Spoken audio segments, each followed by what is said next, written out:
Você está ouvindo Dois Nerds e uma Bíblia, seu podcast de teologia e cultura pop.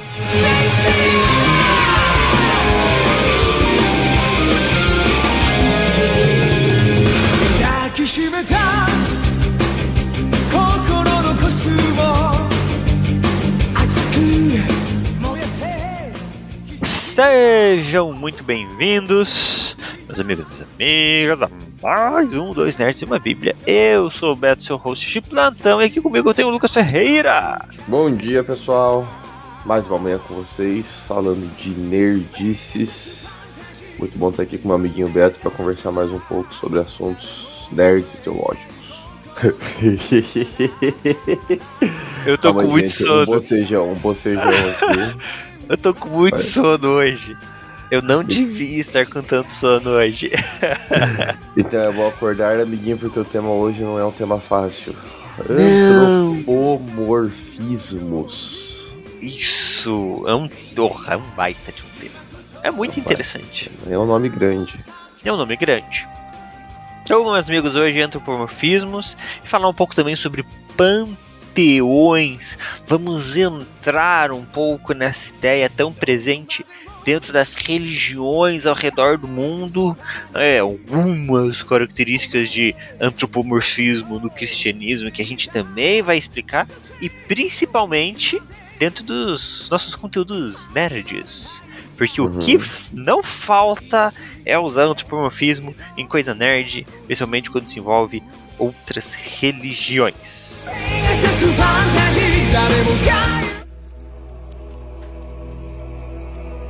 Eu acho que um primeiro passo é a gente tentar definir o que é antropomorfismo, o que é esta palavra imensa, um trava-língua desse.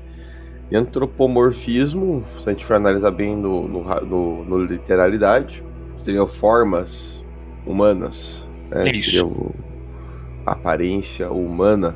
Antropomorfismo se refere então a algo que tem características humanas. Não é humano, mas tem características humanas. É isso, meu amiguinho? É isso, basicamente isso. Essas características, elas podem ser físicas ou de personalidade, vamos colocar assim. Questão de moral, talvez? Exato. Algo mais abstrato que lembra o ser humano. Isso, abstrato, né? Perfeito. Ela pode ser física ou abstrata, né? Então, quando a gente dá uma característica humana a qualquer coisa, e essa característica não seja física ou abstrata, para esse objeto que não é dele, é um antropomorfismo. Então, nós não estamos limitando, igual a gente deu uma comentada aqui, mas não é assim, por exemplo, dar características humanas a deuses. Esse é um tipo de antropomorfismo. Dar características humanas a animais é outro tipo de antropomorfismo. Eu diria até que o antropomorfismo, indo já para um lado mais da religião, da teologia, eu diria até que o antropomorfismo seria uma forma de o ser humano se identificar com aquilo. Então nós temos os deuses, por exemplo, que são criados, né, que são desenvolvidos nas histórias, e o ser humano que desenvolveu aquela história acaba criando um deus à sua semelhança, né? Exatamente. É mais fácil você desenvolver na história alguém que tenha as características humanas, porque nós sabemos o que é ser humano, né? Nós não sabemos o que é não ser humano, então a gente tem a tendência de tudo que está à nossa volta, a gente tentar dar formas humanas a essas coisas. E aí você cria um pouco de empatia, né? Sim. O ser humano consegue se conectar. O ser humano tem dificuldade extrema de se conectar com qualquer coisa que não tenha nenhuma relação com ele. Então, se conectar com um Deus que de alguma forma tem alguma característica humana, é muito mais fácil para o ser humano, assim, via de regra. E é uma tendência nossa isso, a gente vê até pelas histórias das mitologias, que a gente vai citar algumas aqui, criar essa identidade, criar essa empatia e tornar os deuses mais humanos até do que deuses. A grande realidade é que quando a gente olha para os panteões gregos, nórdicos e tudo mais, e essa é outra palavra que é bom a gente explorar daqui a pouco também, né? O que é panteão? Quando a gente olha para esses deuses, para essas histórias, a gente viu quão humanos são esses seres divinos que compõem essas histórias. Eu tava me lembrando até de God of War, né, amiguinho? God of War mostra isso bastante, né? Não parece que são deuses aquilo ali, a gente só diz que é Deus porque é super poderoso. Mas se não tivesse o super poder, a força incrível e tal, é um mundo humano brigando ali. Isso, exato. Você ia comentar alguma coisa? Bom, a gente vai focar aqui no nosso episódio essa pegada religiosa, né? De deuses e tudo mais. Então, importante a gente ter em mente isso. Mas, também fica em mente que, por exemplo, WALL-E. WALL-E é um filme pautado em antropomorfismo, onde nós damos características e sentimentos humanos a um robô. E ele é muito fofinho. Ele é mais fofinho que um ser humano. Ele é muito fácil. Então, quando a gente tem um filme de cachorro que fala, Pets, né? Estamos dando características humanas a esses bichos. Então, tudo isso se encaixa dentro de antropomorfismo. E aí tem um grande motivo de por que o ser humano consegue se conectar tanto mais com os animais, né? E por que os animais desenvolveram certas características, por exemplo, os cachorros com os olhos grandes, né? E o lobo não tem olho grande. Por que o lobo não tem um olho grande e o cachorro tem? Porque o cachorro desenvolveu isso para criar empatia com o ser humano, numa característica de entender que o ser humano dá características aos olhos. Então é até uma evolução do bicho que pegou esses detalhes humanos.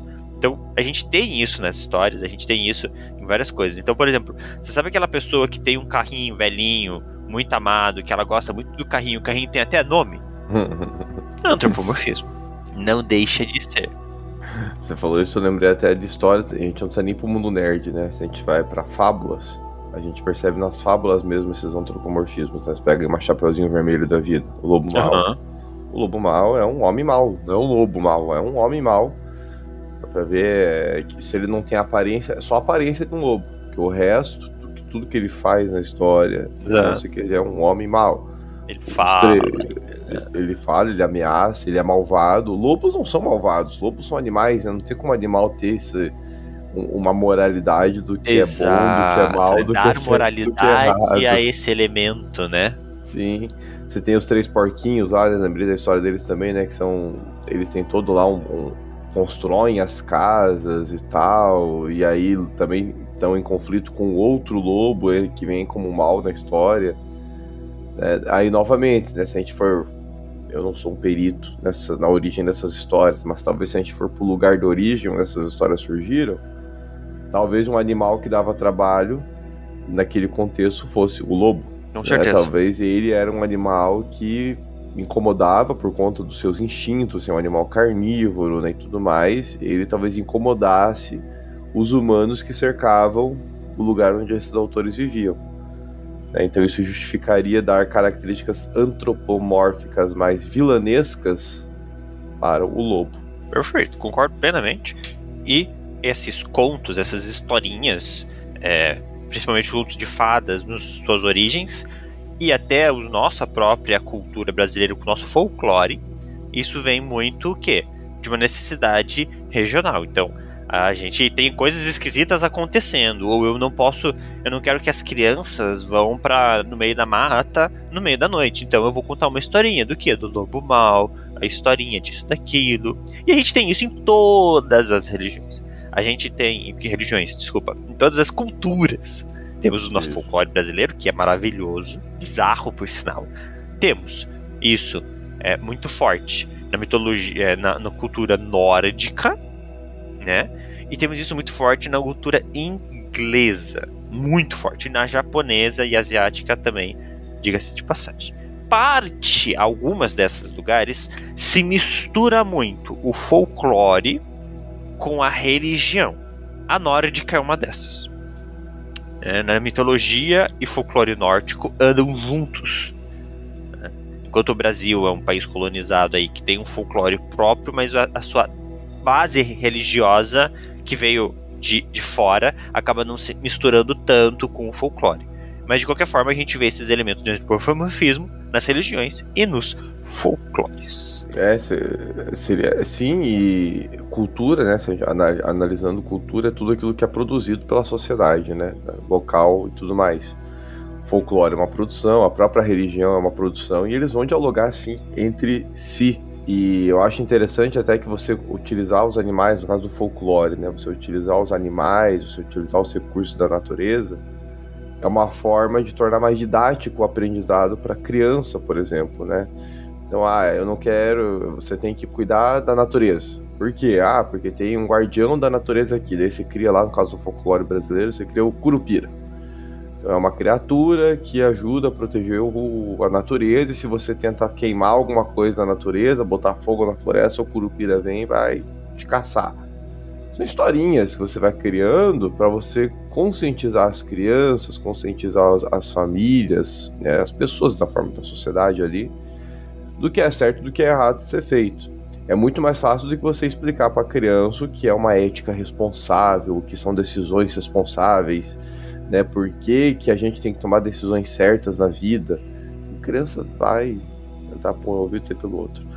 E falando de folclore, né? Vou fazer um merchan rápido aqui. Eu não lembro se você assistiu o nome, Gui, mas Cidade Invisível, saiu um teaser recente, né? Cidade Invisível é a produção brasileira na Netflix sobre o folclore brasileiro. Particularmente gostei muito da produção de Cidade Invisível. E se você quiser conhecer personagens antropomórficos da cultura brasileira numa série, numa adaptação, né, do nosso folclore, Cidade Invisível deve estar aí chegando na sua data de lançamento. Temos o primeiro teaser da segunda temporada que saiu faz algumas 2 semanas, 3 semanas.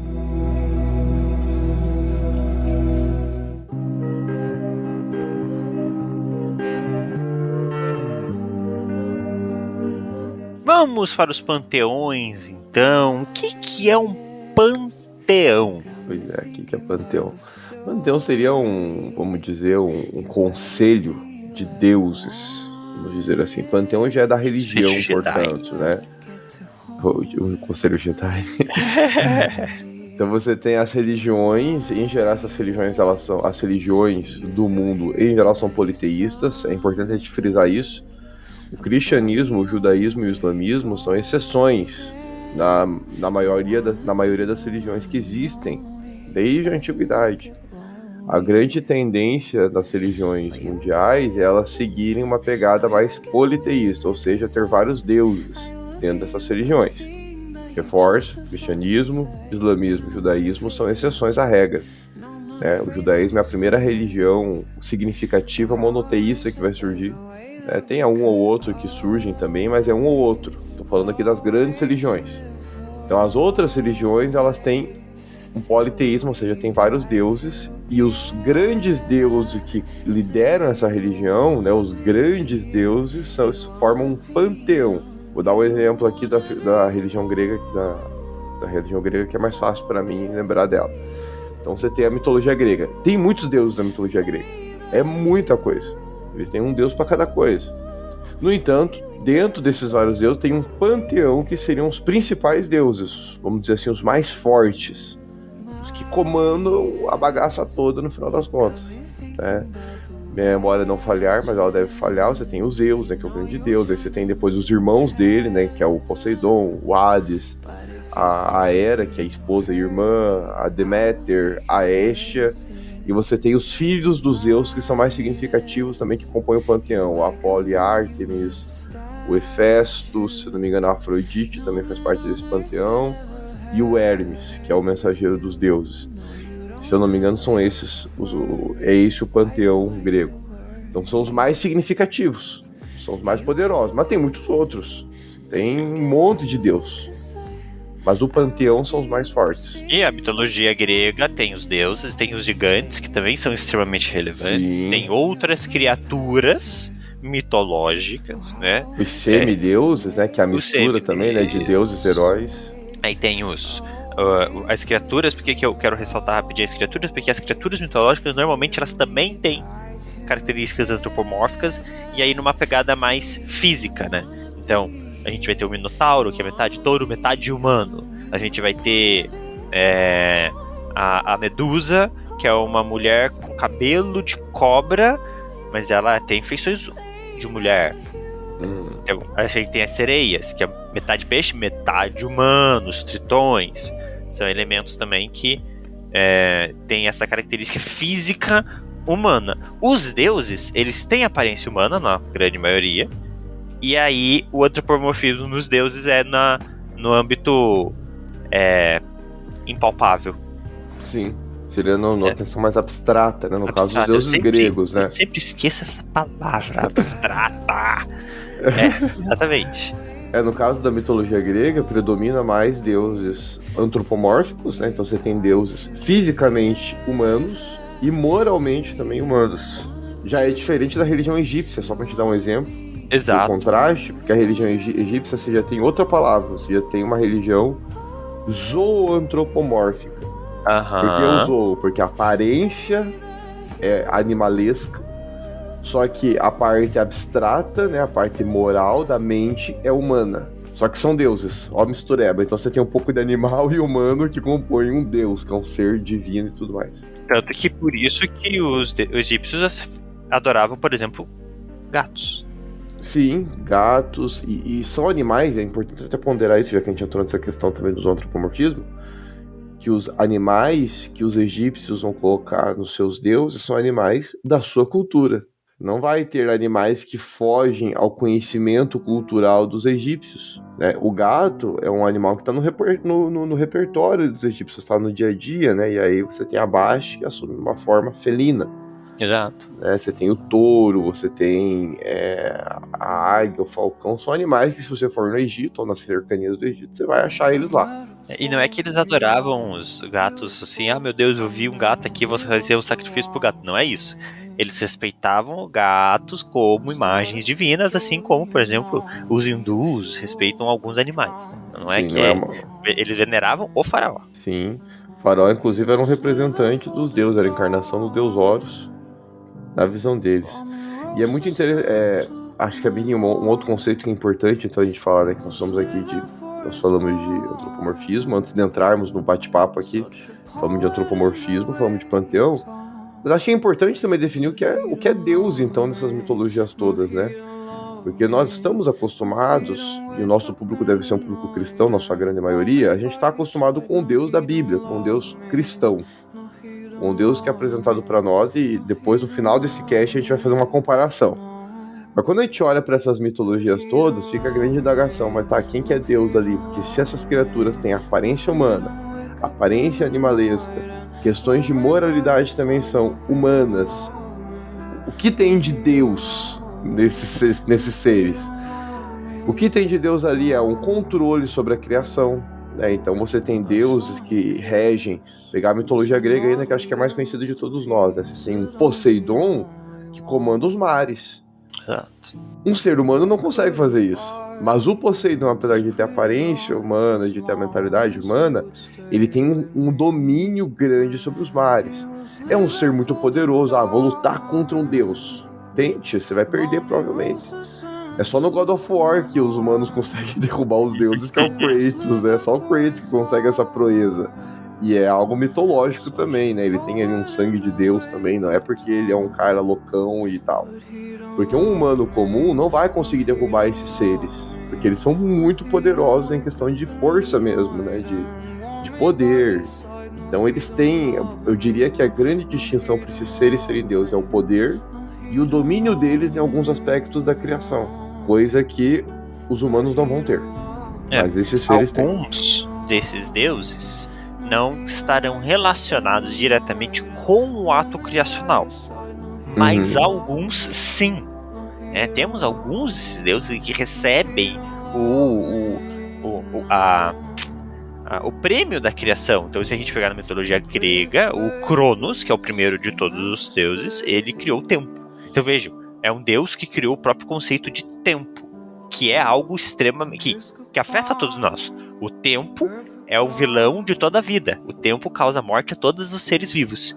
Então, Cronos criou o tempo. Então, o que eles estão fazendo? Eles estão criando um deus para explicar algo que eles não conseguem explicar, a passagem de tempo. Então, alguns desses deuses, eles também estão envolvidos nisso, né? Com a criação das coisas efetivamente. Outros não. Sei lá, vai ter um deus ali que é só o deus do amor, o deus da festa, o falso. O próprio Zeus. Deus do trovão. Porque o Zeus, ele surge e o reino dele vai ser o céu, né? O céu, as tempestades e tudo mais. Mas ele é neto do Urano e da Gaia. Ele é filho do Cronos e neto do Urano e da Gaia. Urano, céu. Gaia, terra. Eles são os deuses que vão dar origem a essa ideia de terra e céu. O Zeus vai tomar isso depois, né, matando o pai dele e tudo mais. Aí o Zeus toma uma parte desse reino para si, mas ele não criou o céu, ele não criou as tempestades, mas ele assume uma liderança, uma regência desse nicho da criação para si. Então, e essa característica existia, e isso é muito importante a gente entender. Principalmente essa parte do Zeus ter tomado para ele. Existia esse entendimento que um deus, que era um deus de algo X, vencendo o deus Y, ele se tornava o deus também de Y. Isso é muito importante a gente ter essa mentalidade. Havia a guerra entre os deuses. Os panteões não viviam em paz, né? E aqui entra uma outra questão mais curiosa, mas a gente não vai se aprofundar aqui, não é essa a ideia, mas é mais para despertar a curiosidade do pessoal que está ouvindo. Eu gosto muito desse assunto de religiões. É algo que me fascina bastante. Mas você vê, esse conflito que é entre os gregos, quando a gente olha para as religiões do Antigo Oriente, que é o contexto onde surge o judaísmo, que é a religião do Antigo Testamento, quando a gente olha para ali, a gente tem uma ideia, eu não sei, teria que dar um estudo maior, se essa ideia influenciou a cultura grega, teríamos que dar a religião grega, teríamos que dar uma estudada com mais calma. Mas um conceito parecido que você tem na religião no Antigo Oriente são os deuses territoriais. Então, quando você vê na Bíblia, né, o Deus de Abraão entrando em conflito com o Deus dos filisteus, com o Deus dos amonitas, com o Deus dos moabitas, você está tendo uma guerra territorial. Olha que interessante. Você está tendo uma guerra entre panteões. Não sei se panteão é a palavra correta, porque no caso do judaísmo você só tem um Deus, então acho que panteão não é a palavra mais adequada. Mas você tem uma guerra de deuses. E aí, qual que é o pensamento que a cultura do Antigo Oriente tinha? O Deus dos hebreus, por exemplo, ele pode tomar o território de atuação do Deus Baal, né, que seria o Deus mais predominante na terra de Canaã, que é a terra prometida. Ele pode tomar o território dos filisteus, que é o território do deus Dagon. Ele pode tomar o território de Camuz, que é o deus dos moabitas. Ou o território dos fenícios, que ali é o território da deusa Astarote. Então você tem vários deuses territoriais e o deus dos hebreus está vindo, e a mentalidade religiosa da época está dizendo que esse deus vai tomar o território daquela nação. Por isso que tem uma história na Bíblia, até, amiguinho, lá nos livros históricos, quando a Arca da Aliança é roubada pelos filisteus, que a estátua do Dagon, ela cai diante da Arca da Aliança. Isso tem um símbolo. O símbolo religioso disso é muito forte. A história está dizendo para nós que o deus daquele território, Dagon, reconhece a supremacia do deus dos hebreus. Mesmo estando no território dele, mesmo os filisteus tendo vencido aquela batalha, então em tese, Dagon venceu, só que diante de Deus não, porque a derrota foi do povo hebreu, não foi do Deus dos hebreus. O povo hebreu que foi derrotado, porque o Deus dos hebreus nunca é derrotado. Ele continua sendo superior a Dagon, né? Mas isso necessitaria de um outro cast. É só uma questão curiosa. Muito bom, muito bom. Mas isso também tem muito, por exemplo, já que a gente tá ampliando aqui, daqui a pouco a gente já afunila, povo. Mas assim, na religião shintoísta, né, a religião japonesa, onde não existem necessariamente deuses dessa proporção gigantesca, mas deuses que são menores são chamados de kamis, né, e é muito territorial. Então, dentro de uma floresta no Japão ou de uma montanha, é muito normal você ter pequenos altares. Para quê? Para o deus daquela montanha, que é o espírito da montanha. A montanha em si, ela é representada por um espírito, por um deus, né? Então, isso também tem um pouco da parte da família, né? Então, os pais, os avós, quando eles morrem, eles se tornam espíritos protetores da família. Isso a gente tem muito na cultura japonesa, e isso a gente tem muito na cultura chinesa também, que a gente vê até bem assim, distraidamente, de uma forma muito brincada, em Mulan, né, onde os anciões da família se reúnem para chamar o quê? O guardião da família para intervir ali. Então a gente também tem um pouco de outras visões de Deus, não tão poderosas, não tão grandiosas como os grandes panteões, que eu acho que também vale um cast futuro. Vamos focar aqui em algo mais normal. E falando em algo normal, por que não falar dessa cultura que está em voga, que está crescendo muito desde do lançamento da série Vikings. Mitologia nórdica.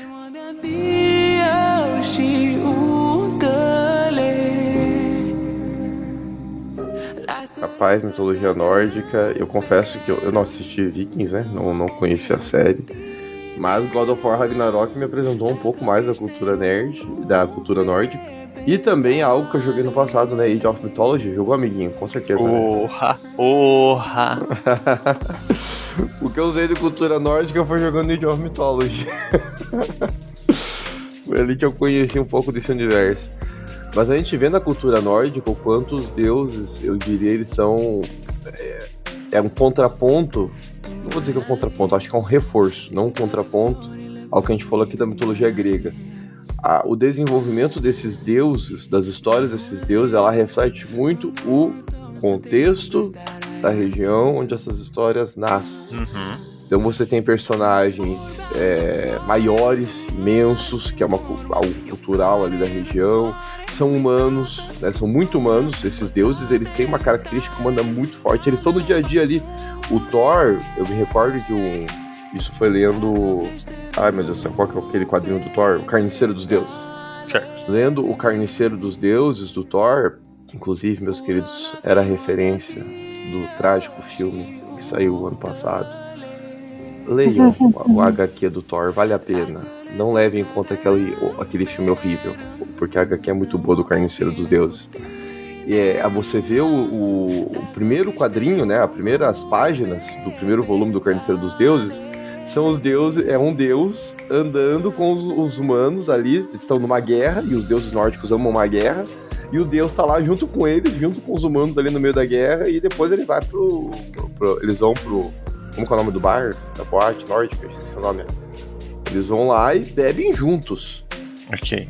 Celebram juntos, e eles já vão passar a noite com uma mulher que tá ali também, e é assim que é a farra deles.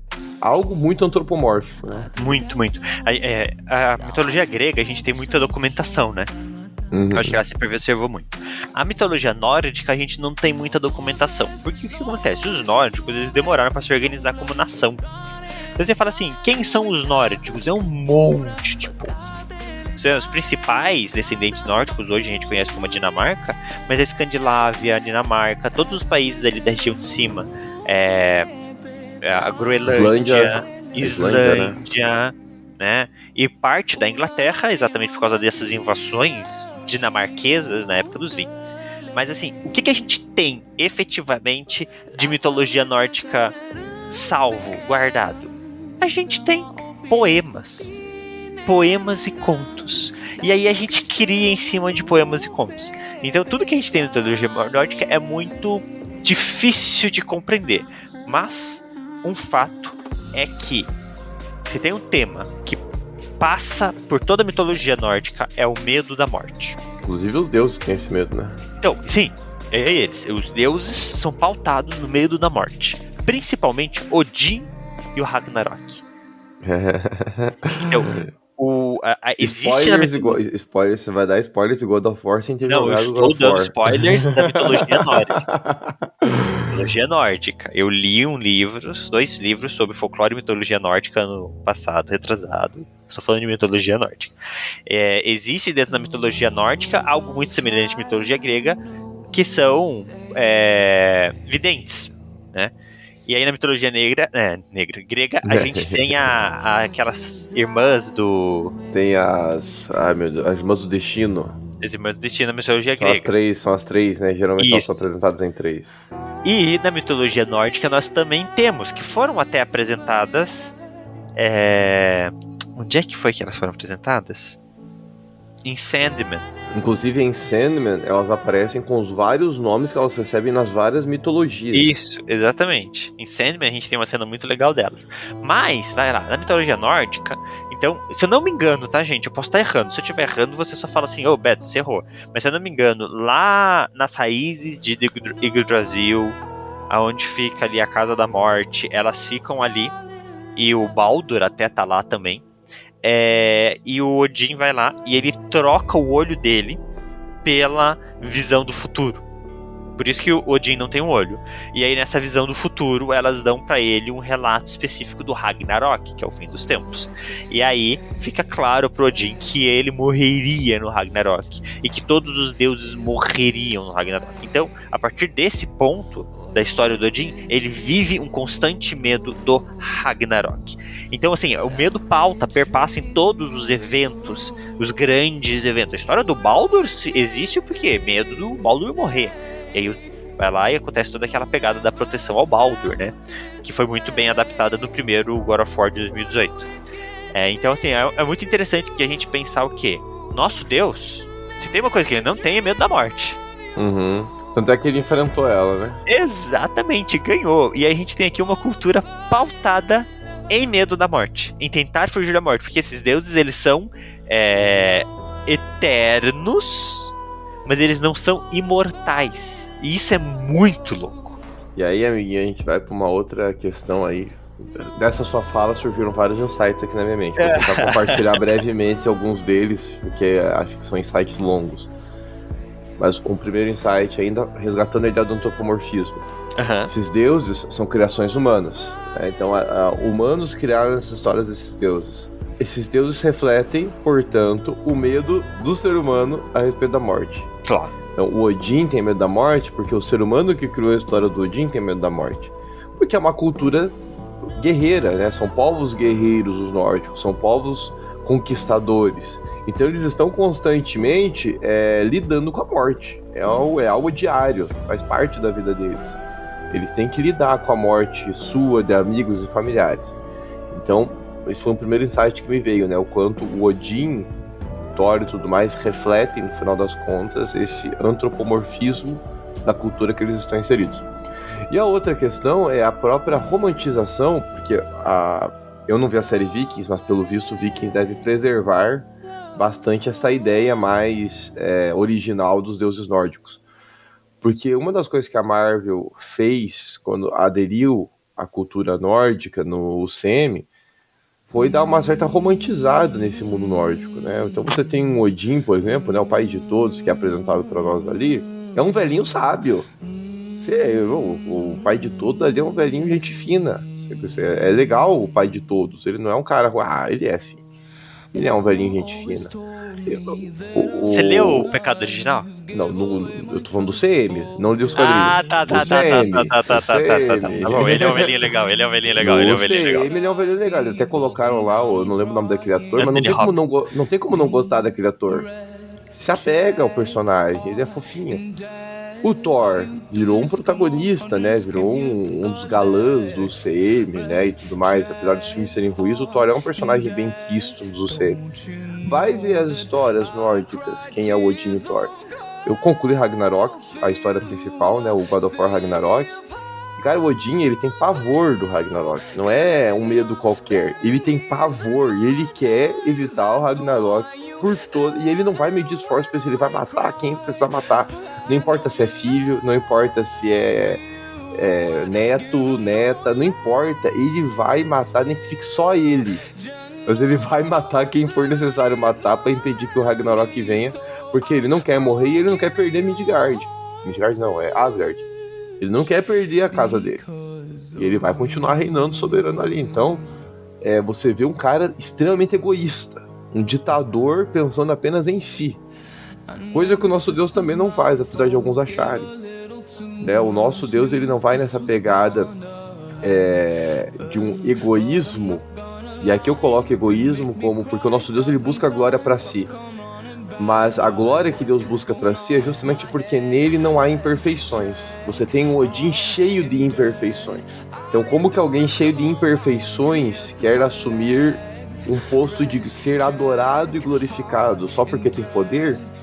Só porque tem força? Poder e força, então, definem literalmente um Deus apenas? Isso é suficiente para definir uma adoração a um Deus? Não um Deus. Porque talvez nessas culturas realmente o poder é o único critério. Mas é isso que vai definir então a adoração e a reverência a esse Deus? Isso é algo que o cristianismo já quebra também. Daqui a pouco a gente compara mais essas questões cristãs, mas é uma distinção também significativa. um último comparativo geral das religiões, antes da gente entrar no antropomorfismo dentro das características humanas dadas a esses deuses. Daí é aberto geral todos esses deuses gregos e nórdicos, né? É muito interessante quando a gente pensa nessas ideias dos panteões, da religião, que nós trabalhamos com uma religião pautada em salvação e perdição. Então, aqueles que confessam o Senhor Jesus Cristo como seu Senhor e Salvador serão salvos e habitarão nos céus. E aqueles que não serão lançados ao inferno, né? Essas duas religiões que a gente está falando aqui, nórdica e grega, trabalham com elementos muito semelhantes, no sentido de que há um céu e há um inferno. Nós temos o Hades, né, que é a morada dos mortos na cultura grega, e nós temos os Campos Elíseos, que é o quê? É a morada dos deuses, aonde aqueles que são fiéis aos deuses iriam habitar nos Campos Elíseos. E na mitologia nórdica nós temos ali, e agora é o nome lá dos reinos que eu vou balançar bastante aqui, mas eu acho que era Helvenheim.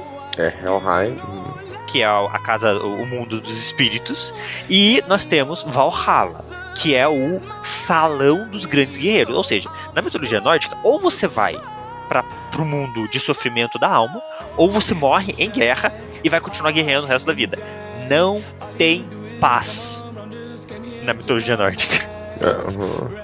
Tipo, cara, não tem um lugar pra ficar de boa. Campo Elíseos ainda você ficaria de boa, mas você ainda precisaria lidar com esses deuses enciumados e com as ninfas que gostavam de seduzir e de tudo mais, que tem uma merda. Mas vejam, essas religiões, elas não dão uma verdadeira paz pra pessoa. Cara, eu tava lembrando aqui, abrindo um parênteses, do Age of Mythology, né? Você lembra que uma das coisas do Age of Mythology que a gente tinha que fazer do jogo é cada povo, né, que você podia controlar o grego, ou o nórdico, ou o egípcios. E aí depois teve a expansão com o povo atlante também. Mas uma característica que tinha para você conseguir pontos com os deuses, que era um dos atributos, né, os gregos era com adoração. Então você fazia um templo e botava gente lá para adorar no templo, que você ganhava ponto com os deuses. E aí você vê que então são deuses bastante soberbos, bastante orgulhosos. Eles querem adoração. Os nórdicos eram ir pra batalha. Então como que você ganhava ponto com os deuses? Destruindo os assentamentos dos adversários. Então você tinha que matar adversário, que daí você ganhava ponto com os deuses, né? A mitologia nórdica, na verdade, ama guerra. A paz deles, eu acho, é um meio paradoxal, né? Mas a paz deles é a guerra. É constantemente estar em guerra. É o que eles almejam na eternidade deles. Eu não assisti Vikings também, tô devendo. Mas eu assisto e leio Vinland Saga, que é um anime que fala sobre esse período nórdico aí também das invasões vikings. E aí a gente tem eu acho que é Thorfell o nome dele. E ele é um gigante, é pautado na história real, assim, então são alguns personagens que existem. Dá uma pesquisada, Thorfell o gigante, eu acho que é esse. E aí, assim, tá num momento de paz, ele fica puto, ele fica impaciente. Eu só quero uma boa luta, só deixa eu matar alguém, eu quero um desafio. Ele é um personagem ótimo, mas ele vai nessa mentalidade.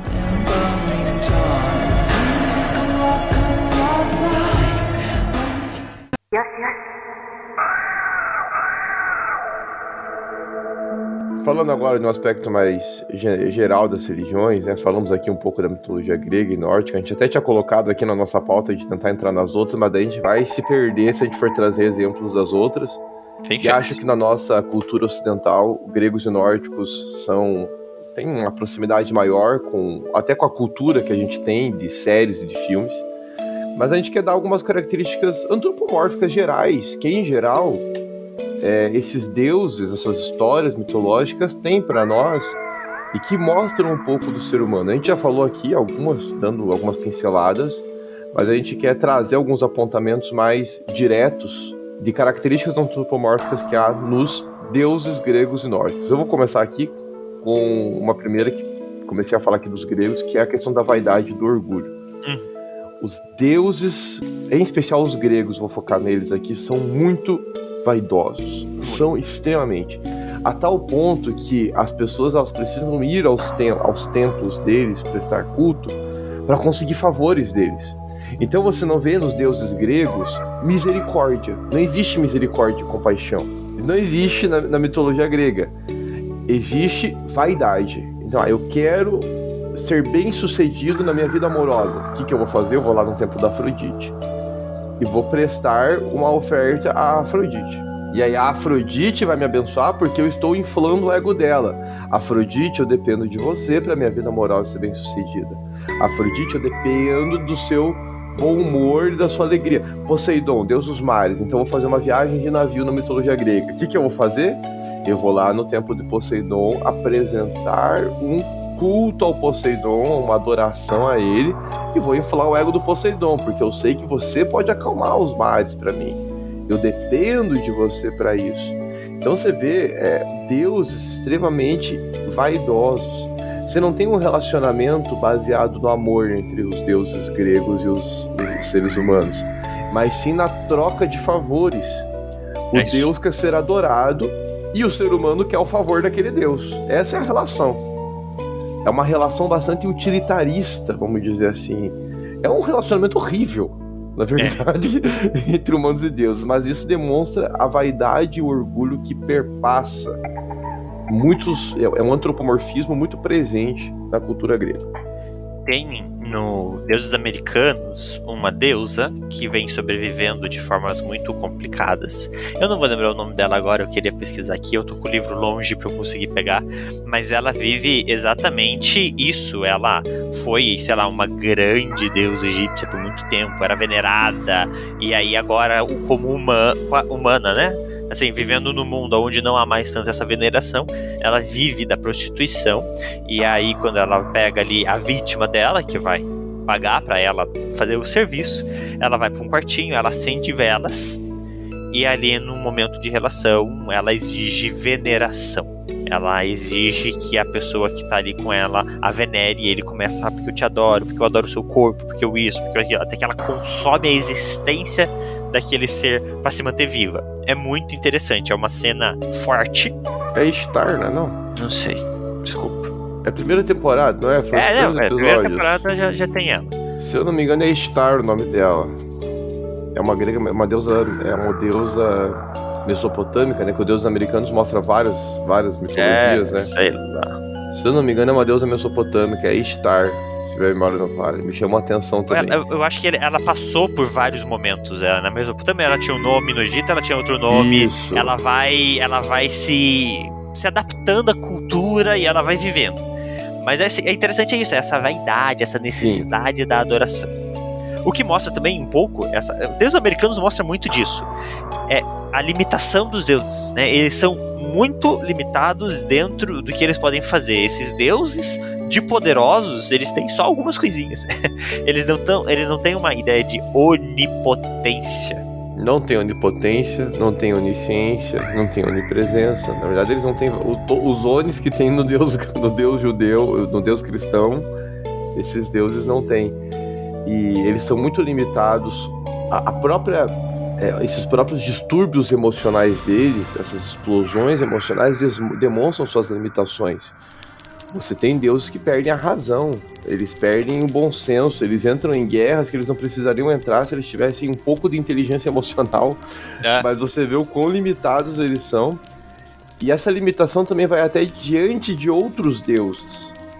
Então você tem esse medo constante de que um outro deus venha e te derrube, e um outro deus venha e derrube você de novo. Porque você não é todo-poderoso, você não é soberano sobre todos os deuses, você vive num constante conflito com outros deuses, né? O seu posto não é garantido.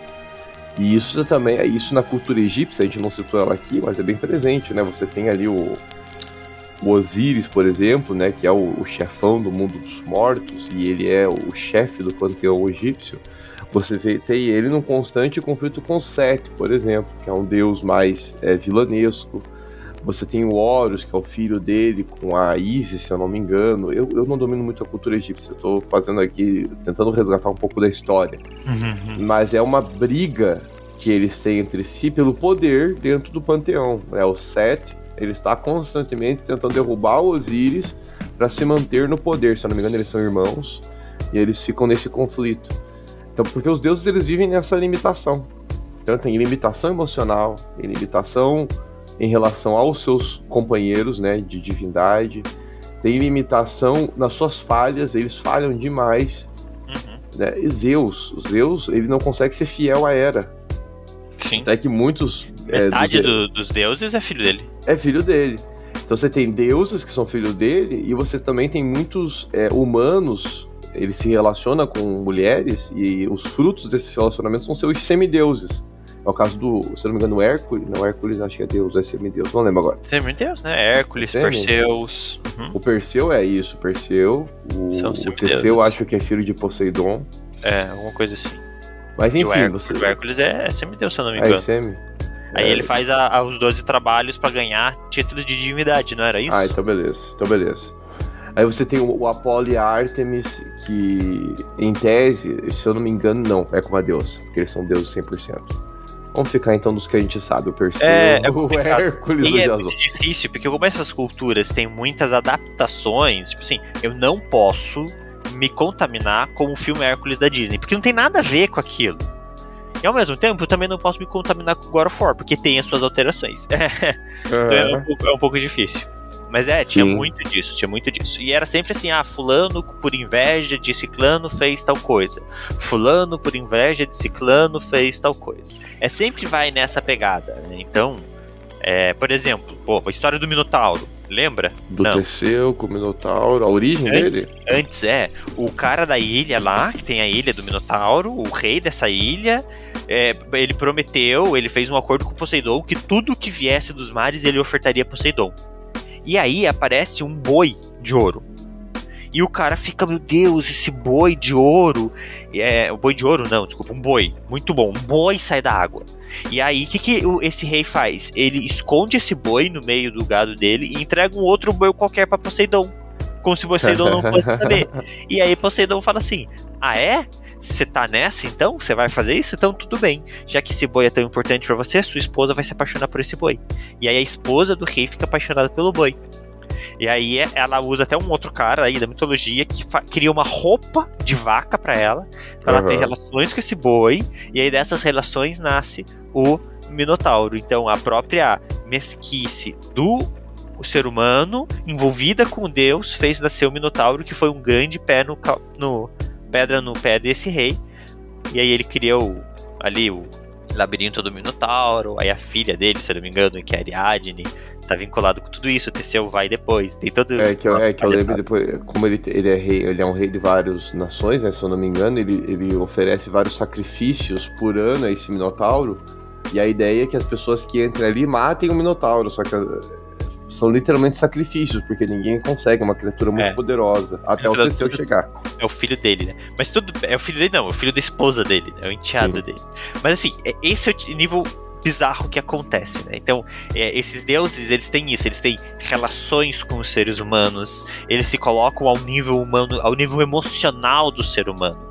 Eles se deixam levar pela ira, pela luxúria, pelas paixões. Porque eu fico pensando assim, o que leva um deus, que é um deus, olhar para os seres humanos e falar assim, nossa, eu preciso dessa. Essa humana vai ser a minha humana.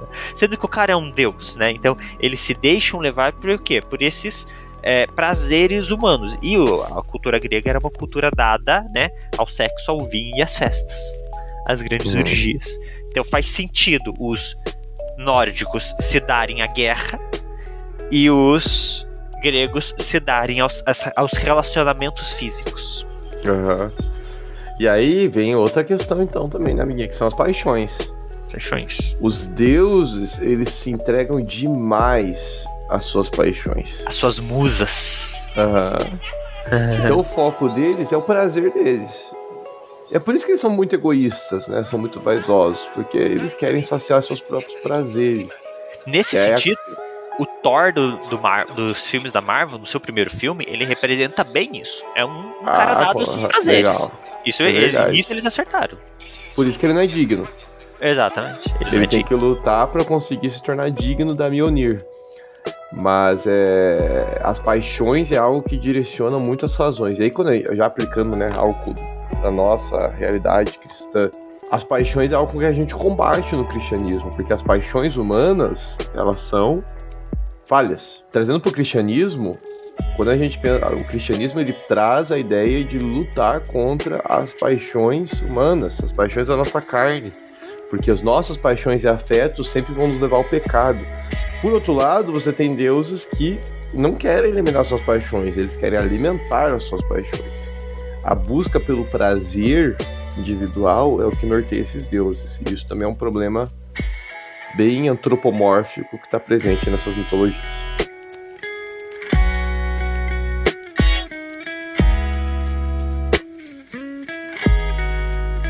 Partindo então para o nosso momento final aqui, que a gente gosta de se estender, né, meu amigo?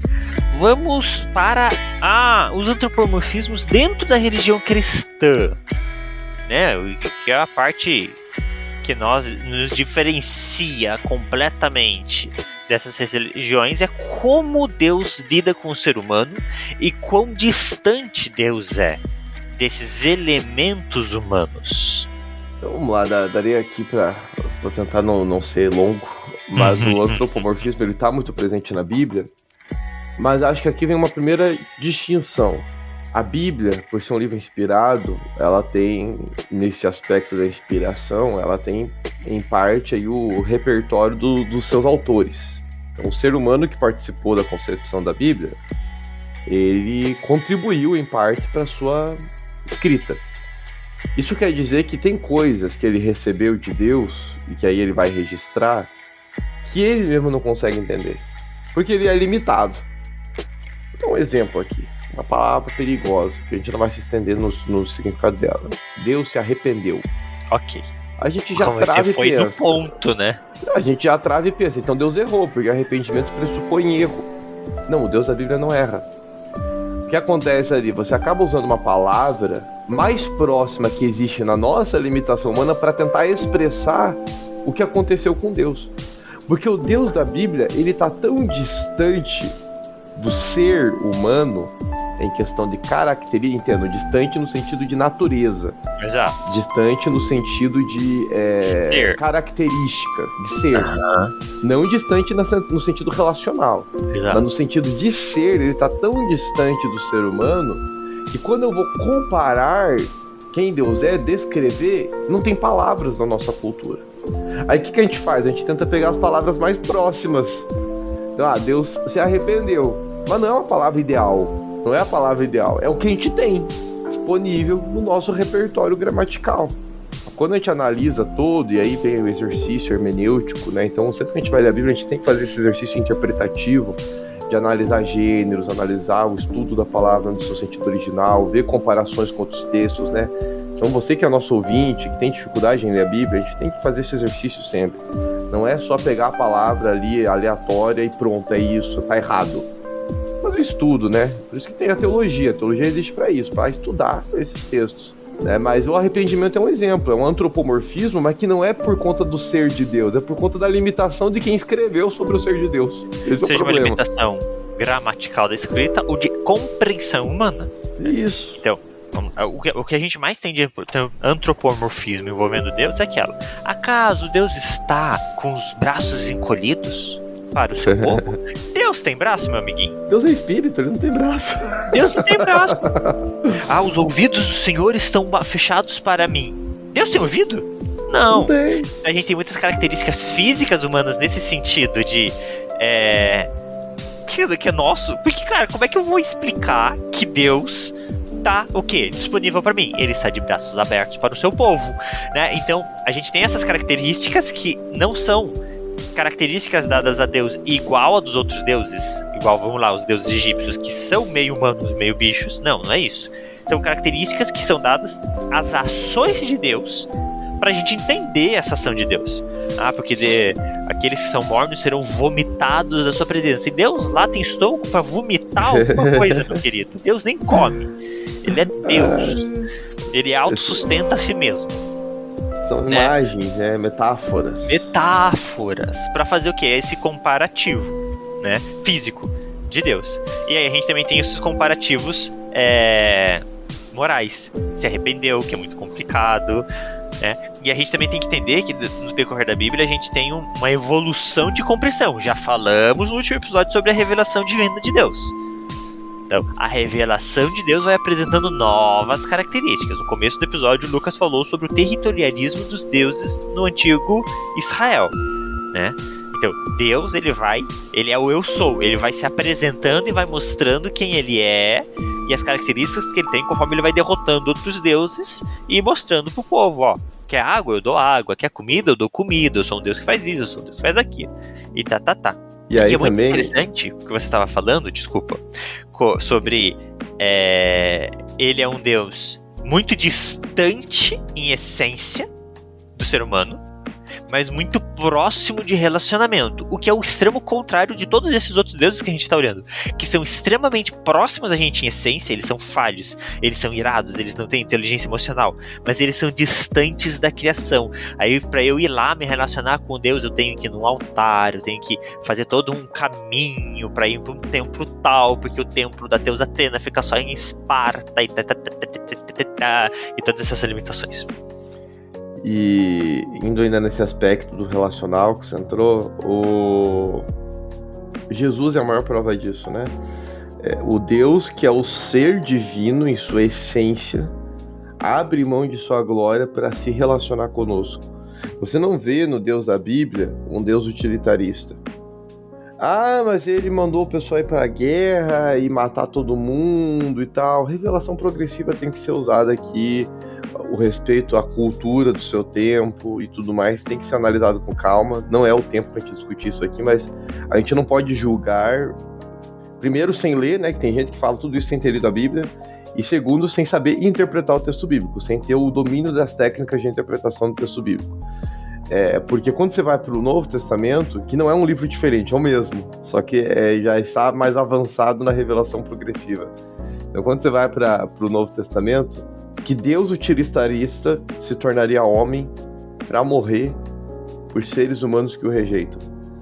Cadê o utilitarismo aí? O que norteia o relacionamento do Deus cristão, do Deus das Escrituras com o ser humano é o amor. E amor não é egoísta, né? Amor não pensa em si mesmo. O amor não pensa só em si. Lógico, tudo que Deus faz resulta em glória a si mesmo. Mas justamente porque nele há tanto amor e há tanta justiça e tanta misericórdia, tudo junto, sem se contradizer, que é impossível realmente ele não ser adorado no final das contas. O Deus da Bíblia ele não é poderoso só no controle que ele tem sobre a criação. Ele é poderoso até nos aspectos morais e abstratos, coisa que os deuses gregos e nórdicos não conseguiram ser. Coisa que os deuses das mitologias criadas pelos homens não conseguiram ser. O Deus das Escrituras está além disso. Ele consegue superar. Ele tem um padrão santo de moralidade que nós, seres humanos, nunca vamos conseguir chegar. Nem perto. A gente tenta, né? Quando a gente assume o compromisso com o cristianismo, a nossa meta é buscar essa santidade. Mas mesmo se a gente se esforça o máximo possível, a gente fica muito longe de quem Deus é.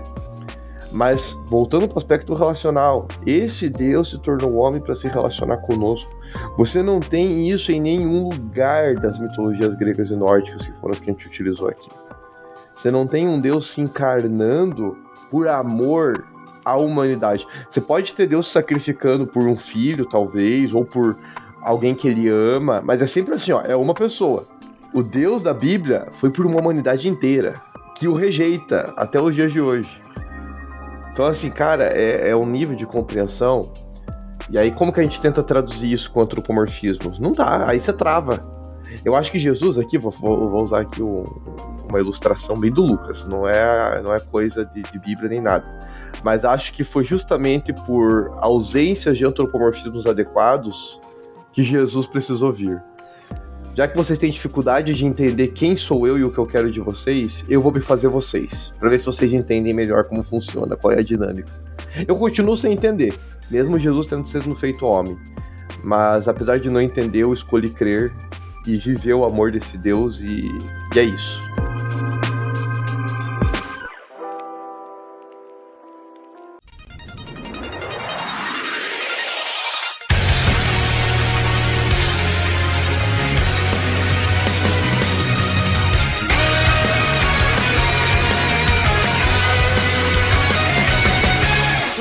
É isso então, meus amigos, passando o nosso tempo aqui, o episódio mais longo pouco da nossa gravação. Talvez na edição fique menor, eu duvido também muito. duvido. Eu coloco as musiquinhas no meio e a gente quase não perde nada das gravações. Muito obrigado por você que ouviu. A gente não falou tudo que a gente tinha pra falar. A gente tem muito mais coisa pra falar. Quem sabe a gente traz esse tema de novo. Fica aí também a decisão de vocês, se vocês querem ouvir um pouco mais sobre isso. Essa discussão que é muito interessante. Quem sabe a gente não traga aí outras religiões mais orientais, que a gente acabou não falando muito delas. Tem o hinduísmo, tem algumas coisas de folclore até judaico que a gente raramente vê sendo falado, que dá pra trazer um pouquinho aqui. Mas, meu amigo, muito obrigado pelo seu tempo. Obrigado, Beto. Obrigado, pessoal, que ouviu a gente até aqui. Sigam a gente lá no 2 Nerds Uma Bíblia. Lembrando sempre, estamos no Instagram, estamos no YouTube. E também estamos no Maratônico, com o nosso Clube da Leitura. Eu não sei quando que esse episódio vai sair, eu acho que é em março. Então, se eventualmente esse episódio já passou Harry Potter, entra lá no nosso Instagram, nós temos o livro do Tim Keller para lermos em março. E acompanha a gente no nosso Clube de Leitura. É Timothy Keller. Ah, mas a gente é amigo dele, a gente chama de Tim Keller. Ah, tá. É porque tem o Tim Chester, não, né? é o Tim Keller. É que a gente é próximo dele, somos amigos, aí a gente já se relaciona assim com ele. Então é isso, meu povo. Um beijo e um queijo.